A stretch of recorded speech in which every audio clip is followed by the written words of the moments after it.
Good afternoon to everyone. Thank you, Zaza, for inviting me to take part in this panel, to offer me the opportunity to share with you the experience of Israel in this field.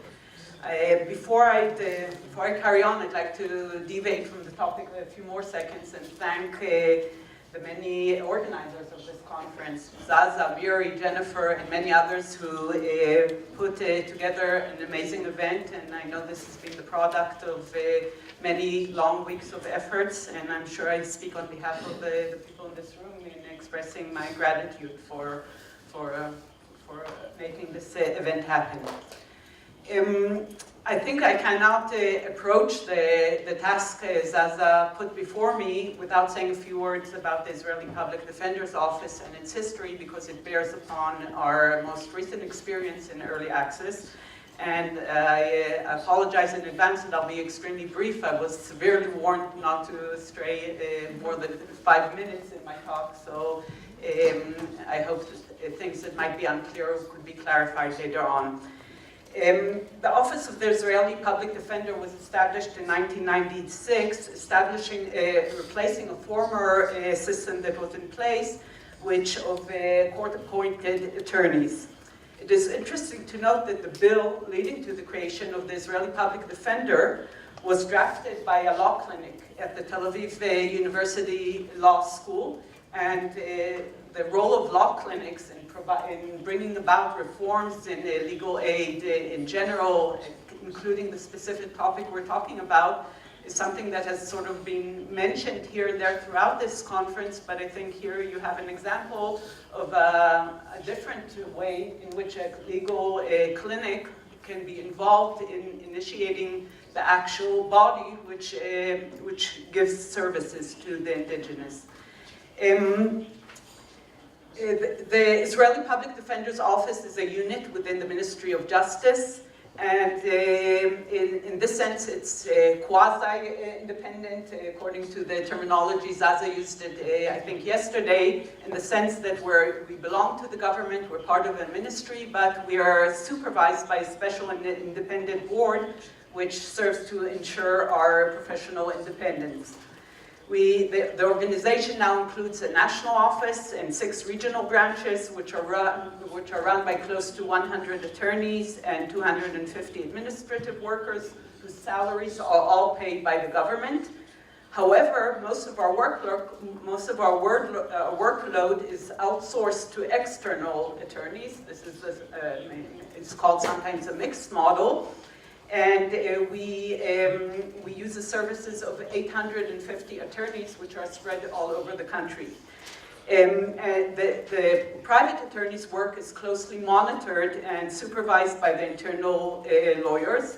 And since its creation in 1996 and up to today, the Israel Public Office gradually grew in numbers and importance, and today we currently manage something like 60% of all criminal trials within Israel.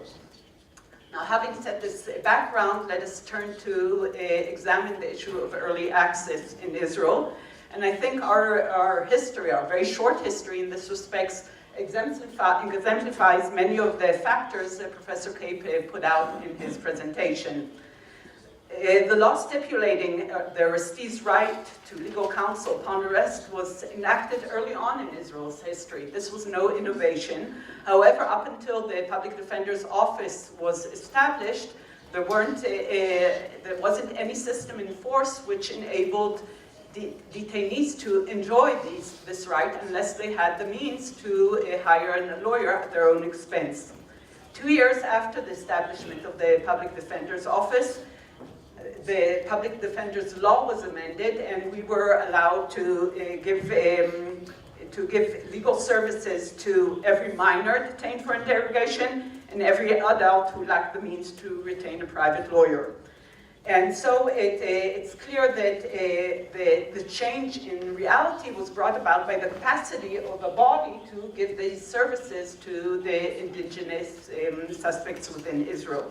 Following the amendment, and in order to comply with the provisions of the law, the Public Defender's Office established detention departments in each of the regional branches of our organization.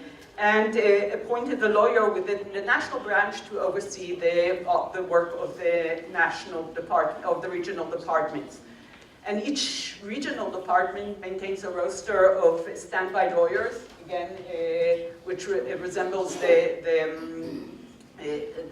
issues that Professor Cape outlined.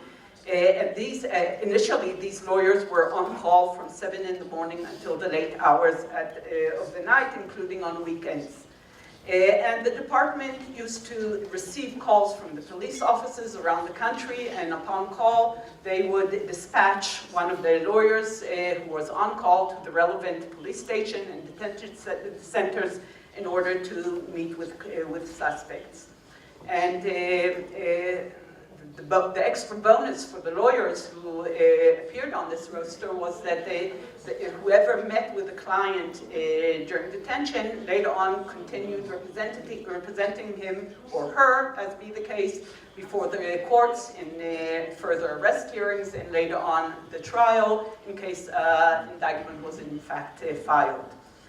And this first step already dramatically altered the situation, both in representation during detention and interrogation. Our system does not allow for a lawyer to be present during interrogation, but only to consult a lawyer before interrogation. But more and more suspects were allowed to receive this kind of legal consultation, and it also dramatically changed the situation in terms of court hearings regarding arrest and bail hearings.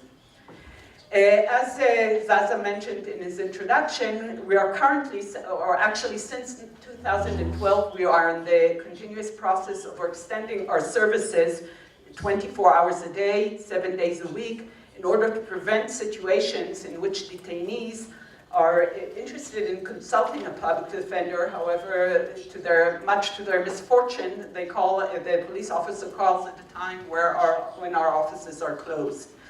And this is an ongoing project.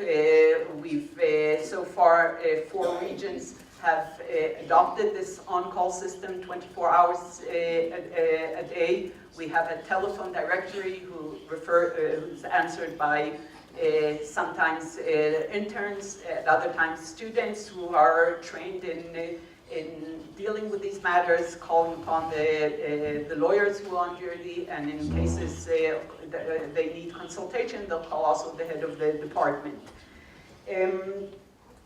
This, of course, our experience in this is still relatively slim. However, it is clear that this does not change the situation from one side to the other. I mean, situations in which suspects do not receive or are not able to exercise their right to early consultation continue to exist, even though we extended our hours, and perhaps we can address some of these issues later on today.